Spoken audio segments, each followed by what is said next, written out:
This is video 10.3, our third video on the phases of mitosis, with an emphasis on how chromosome locations change during mitosis. I'm going to cover these unit goals in the video. Pause the video to check them out. So here's our picture that shows us all of the phases of mitosis. Now, what I want you to focus on during the cell cycle is the location of the chromosomes. We've kind of touched on this a bit, but I really want to focus in right now. During interphase and prophase, the chromosomes are in the nucleus. By metaphase, the chromosomes line up neatly along the middle of the cell at an imaginary structure called the equatorial plate or metaphase plate. At anaphase, the chromatids move away from the metaphase plate towards the centrioles at the opposite poles of the cell, and by telophase and cytokinesis, the chromosomes are now on opposite sides of the cell. The process of moving the chromosomes is guided by two important structures, the centrioles and mitotic spindle. The centrioles are the yellow circles in these diagrams, and the mitotic spindle is the structure made up of these yellow lines. If you focus on those structures, you can see that they have a story of their own. The centrioles start together, but are eventually moved to be on opposite ends of the cell. The mitotic spindle starts to get built in prophase, is fully in place during metaphase and anaphase, but then is gone again by the time of cytokinesis. The mitotic spindle is made up of some of the same proteins that are found in the cytoskeleton, tubulin. The function of the mitotic spindle is threefold. First, to organize and separate the chromosomes. Second, to elongate the cell. And third, to help position itself to make clear pathways for the chromosomes. To accomplish these three jobs, there are three different types of microtubules. First, there are polar microtubules. The blue microtubules pointed towards the middle of the cell. These guys here and here. Polar microtubules are attached on one side to the centriole complex, and on the other side, in the center, polar microtubules can overlap with one another. Then, polar microtubules push off against one another, causing the cell to elongate. Next are the Astor Microtubules.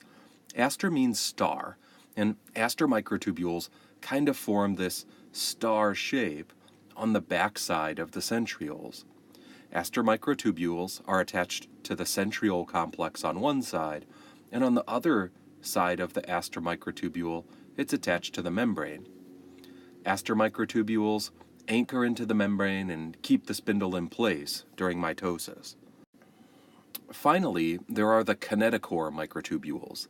Kinetochore Microtubules are shown in this diagram in black. You can see that Kinetochore Microtubules are attached to the centriole at one end and to the chromosome at the other end. Kinetochore Microtubules create a pathway for chromosomes to get from the center of the cell to either side of the cell. Kinetochore Microtubules are also responsible for positioning the chromosomes along the metaphase plate at metaphase. I want to look closer at how the Kinetochore Microtubules do their job. To do this, we have to zoom in on the centromere area of a chromosome. In this diagram, I've circled the centromere in green. Remember, the centromere is made up of DNA that's non-coding DNA. There's a group of proteins called the Kinetochore Complex that I've circled in red. The Kinetochore Complex attaches to the centromere, and you can see that one Kinetochore Complex attaches to either side of the centromere. In other words, each chromatid has its own Kinetochore complex. The Kinetochore microtubules from the mitotic spindle attach to the Kinetochore complex. I've circled those in blue. I want to emphasize the Kinetochore complex and Kinetochore microtubules are two different things. The Kinetochore complex are the proteins attached to the centromere of the chromosome, and the Kinetochore microtubules are part of the mitotic spindle. Let's see how all of those things function together. Here's a key experiment that gave insight into how the Kinetochore Complex and Kinetochore Microtubules work. The question was, how are chromosomes separated? Are chromosomes reeled into the centrioles like a fish? Or do chromosomes chomp their way along the microtubules like Pac-Man? Here's how the experiment worked. Scientists labeled the microtubules and chromosomes so they glowed in different colors under the microscope. In this case, the spindle fibers are glowing yellow, and the chromosomes are glowing purple. They used a really bright light to mark or photo-bleach a spot on the Kinetochore microtubules. Then, they followed this bleached spot over time. So what we see here in the top panel is the unbleached labeled complex, then where they made their mark, and then what they found sometime later. What they found is that the bleached spot didn't move during anaphase. Now, if the chromosomes were reeled into the centrioles, like a fish being caught by a fisherman, you'd expect the bleached spot to move towards the centrioles as it's reeled in. And that didn't happen, so it ruled out the fishing mechanism of chromosome movement. You can say that chromosomes kind of chomp their way towards the centrioles because the distance between the chromosomes and the bleached spot gets shorter over time. In other words, chromosomes crawl their way to the centrioles. Chromosomes don't get pulled to the centrioles. Further investigations led to the discovery of the Kinetochore Complex and how the Kinetochore Complex works. Among the proteins of the Kinetochore Complex are motor proteins, shown in red in this diagram. The motor proteins use ATP and mechanical energy to move along the Kinetochore microtubules. As the chromosome moves along the Kinetochore microtubule, the Kinetochore Complex breaks up the microtubule into the tubulin protein subunits right behind it. So, with our focus on the location of the chromosomes, it's the story of a lot of different structures. Centrioles start as paired structures, with each centriole moving to opposite poles towards prophase. From metaphase on, centrioles are now at opposite poles of the dividing cell. The mitotic spindle starts to form during prophase and is fully formed by metaphase. The mitotic spindle is what guides the chromosomes to the metaphase plate during metaphase, and during anaphase, Kinetochore microtubules act as a pathway for the kinetochore complexes to walk chromosomes to opposite ends of the cell, disassembling the spindle along the way so that by telophase and cytokinesis, the spindle is gone. The last thing that I want to highlight is cytokinesis. There are a couple of special structures to mention. Remember, mitosis is technically division of the nucleus from 1 into 2. Cytokinesis is when the actual cell splits from one mother cell into 2 daughter cells. Cytokinesis happens differently in animal cells and plant cells.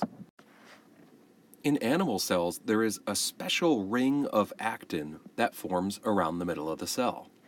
The ring of actin gets shorter and shorter, or contracts, to pinch the cell into 2. The dividing line between the 2 cells is called a cleavage furrow, as you can see here, as you can see here, and in real-life cells, as you can see right there. As the actin ring contracts, the cleavage furrow gets deeper and deeper until the cells finally split into 2 daughter cells. Sometimes this actin ring is called a purse string.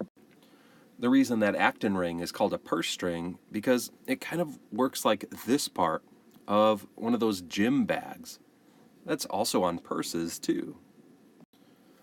Using an actin ring to pinch the cell into 2 wouldn't work in plant cells. That's because plant cells have a rigid cell wall that's not flexible like the plasma membrane.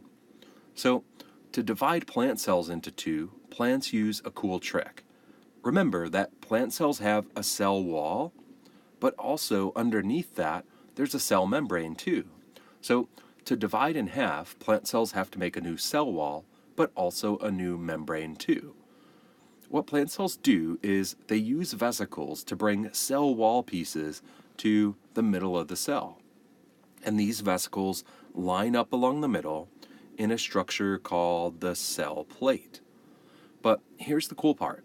The cell wall pieces can get joined together to make a new cell wall, but the vesicle membranes join together too to make a new plasma membrane right underneath that new cell wall. Here's what a cell plate looks like under an electron microscope.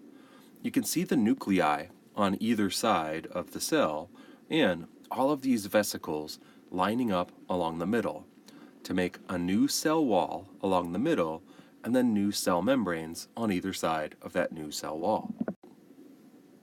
While most of plant mitosis looks like animal cell mitosis, bacteria do things really different. Bacteria actually can't do mitosis because bacteria are prokaryotic. They lack a nucleus. The process bacteria use to divide is binary fission.